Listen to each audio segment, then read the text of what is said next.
the worst year for a lot of us for our mental as well as physical health.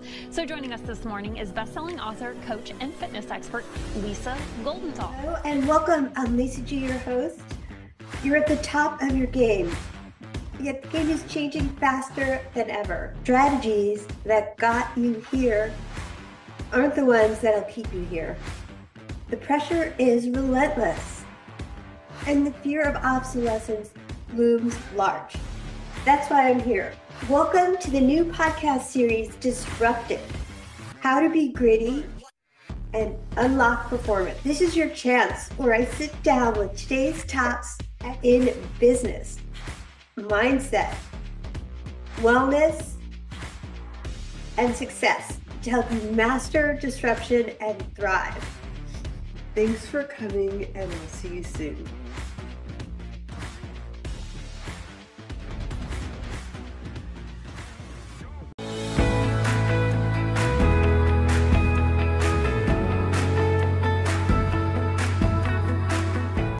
Hello, welcome everyone.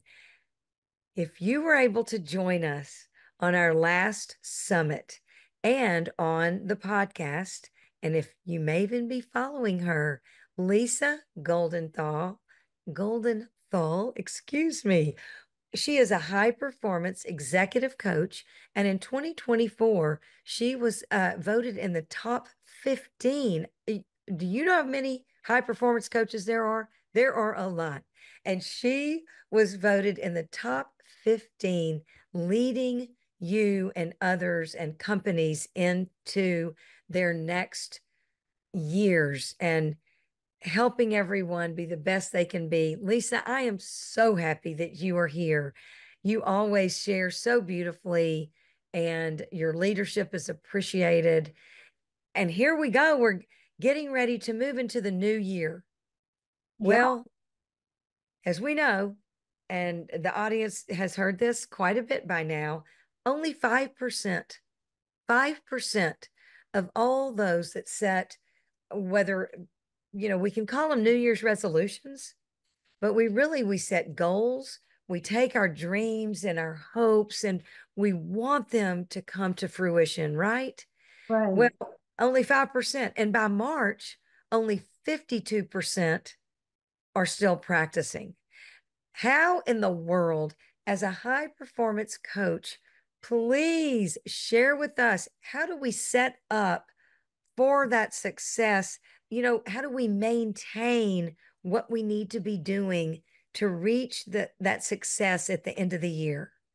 Well, there's so much to jump into, Carol. Thanks again for having me. It's always fun to have a conversation.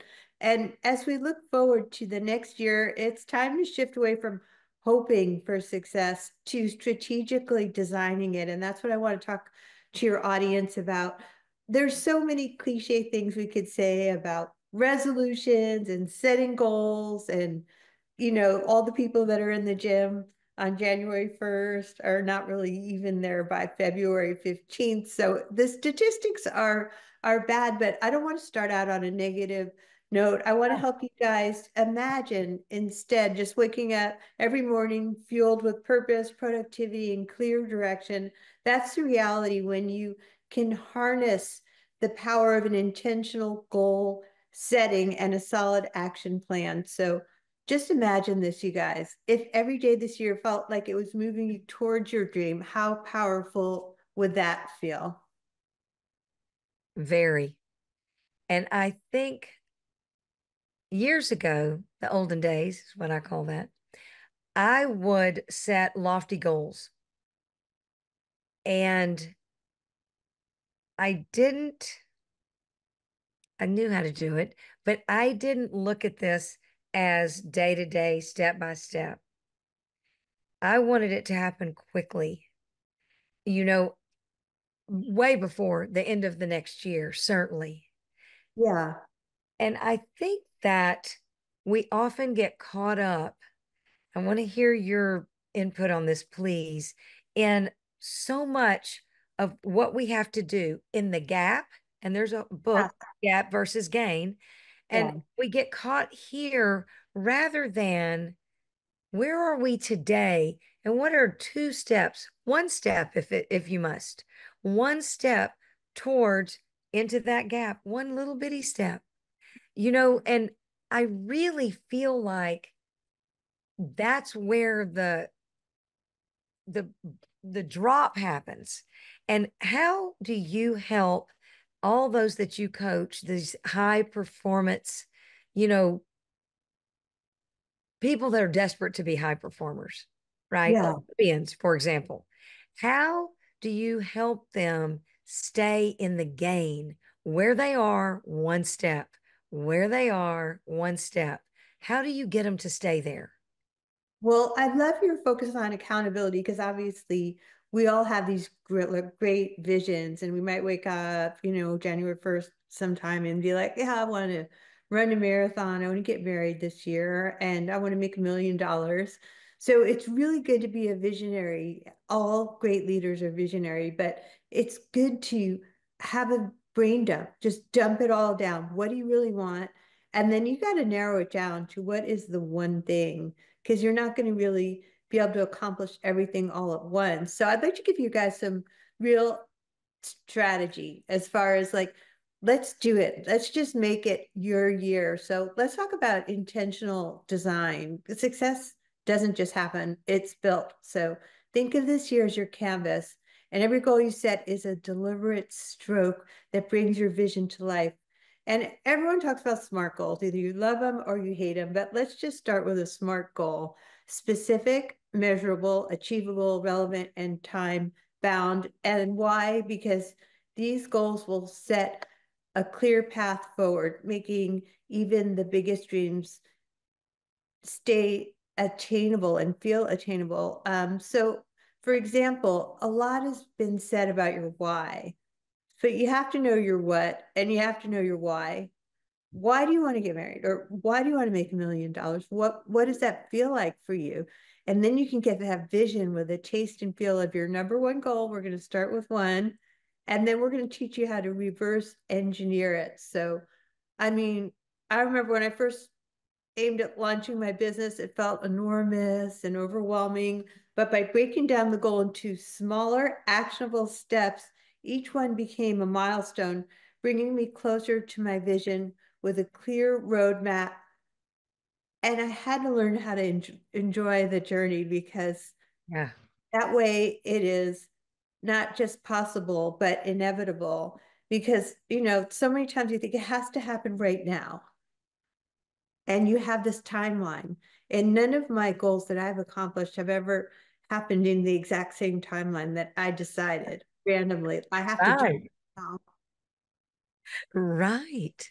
You get back up, you have grit, you have resilience. So write down one major goal you have for 2025, or whenever it is you're listening to this. Break it into quarterly milestones, and this will help keep that bigger picture view without losing sight of the achievable bite-sized actions. And what I mean by that is start with the end in mind, imagine the outcome you want by the end of the year, and then reverse engineer the journey from there. Working backwards allows you to identify every key step needed to reach your target and keeps your focus sharp. I love that so much. I want to back up to one of the things that you said, and this is a practice I was so thrilled to begin doing myself. And I do it on a Saturday or Sunday. It just is easier. And that's the brain dump. I don't know so much love the name, but everyone refers to it that way. I like it as a brain clearing. Yeah. It just earlier today, one of my precious sister-in-law, she's a dear friend of mine, and she and I were talking about something, and we talked about this brain dumping process Yeah. and the importance of that. If anyone in the audience, if you haven't heard us, myself or others that I visit with, such as Lisa, talk about it, it's an incredible practice. And there are studies that were actually done with men in this particular study that I'm thinking of, that Yeah. they were unemployed. And there were, I can't remember how many, 1,200 and whatever it was, this number of men. And they had half do this brain dumping, and it was that, or journaling, if you want to call it. But what Lisa and I are referring to is just get it all out. Nobody's going to ever see it again. Just whatever's on your mind. Oh gosh, I need to mow the lawn. I need to go to the grocery. I'm sick of that. I'm thrilled about this. Just get everything out. And the group that did that, they were employed. 90% of them were employed within 3 months because they were able to get to critical thinking. And so with your example, telling everybody start there.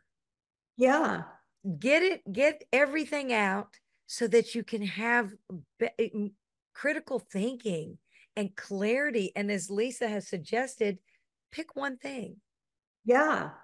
You got to put a number one by the number one thing once you've gotten everything down on paper of what is the critical thing that would really make this a great year for you? So let's give you an example. If you want to increase revenue by 50%, visualize first what that success looks like in December at the end of the year, and then outline the steps in reverse: quarterly revenue targets, monthly projections, weekly tasks.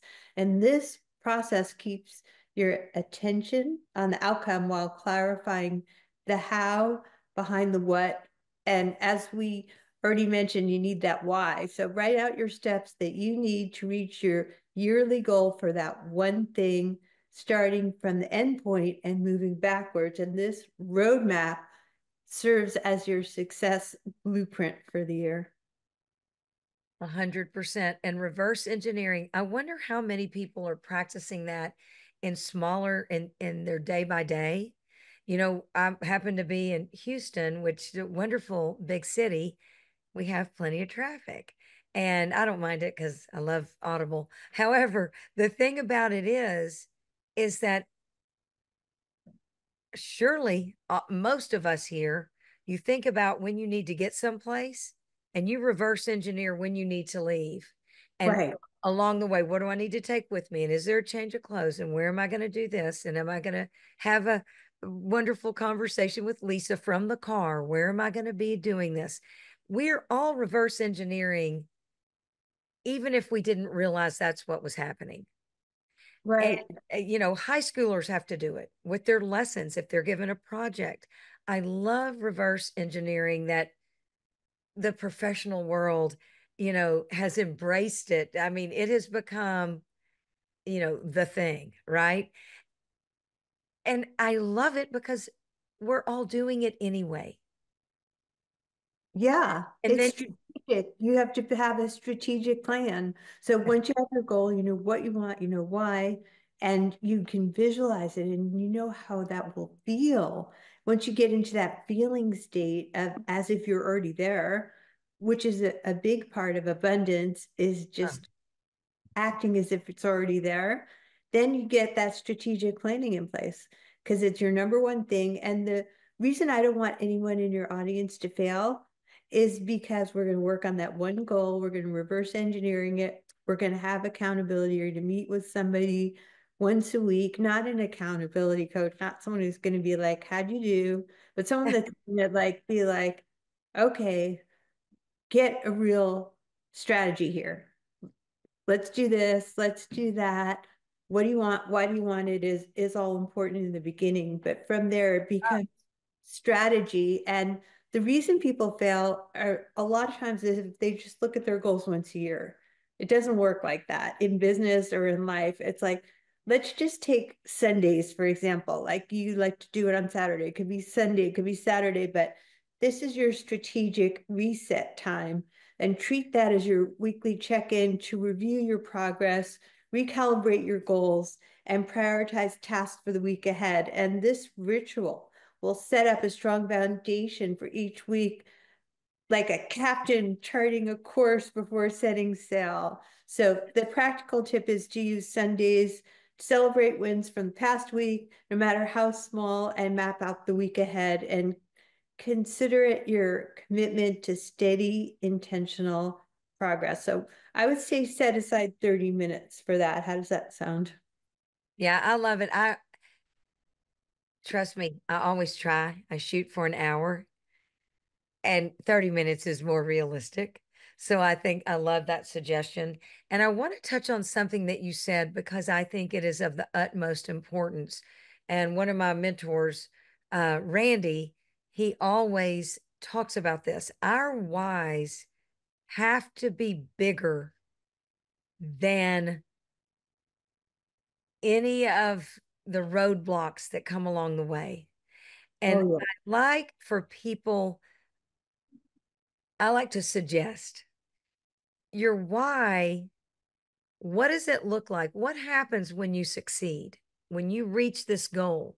Yes, yeah. that's important, but don't forget the importance of what does it cost? What happens if you do not succeed or Oh, reach that goal?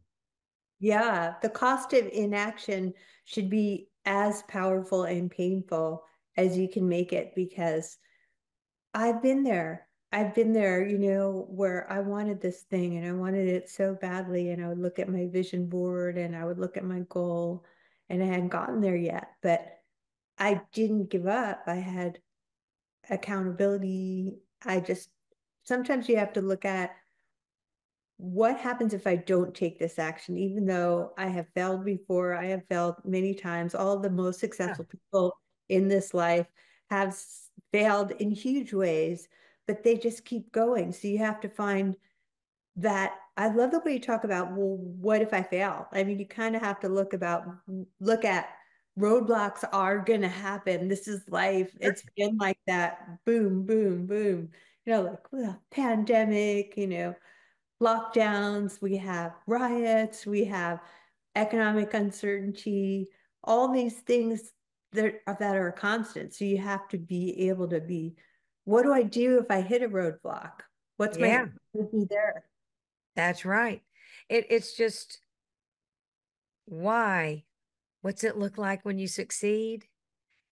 And what's the cost if you don't keep going? Yeah. It's so important. Oh my goodness, Lisa, we could go on and on. I'm so sad we're running out of time. Oh, And I know that the audience wants to continue visiting. We will have, of course, everyone will have access to be able to follow you and to have a call, get on a call with you. And you, of course, you always share so generously with the listeners. And I want to thank you on their behalf. I cannot thank you enough. I love when we get to visit, and we'll do something. Hopefully, everyone will have a fun little conversation before they see us here. And thank you, audience. Y'all are always so you're generous in the way you invest your time. We know that if you're here with us, you're sacrificing being someplace else. So know that you are appreciated. And we're going to do everything we can to support you. Let's grow that 5% by a big number, and let's all be part of let's support one another to succeed in whatever we have for our goals into the next year. Thanks so much. thanks, Carol. It's been a pleasure having the conversation. Oh, it was wonderful.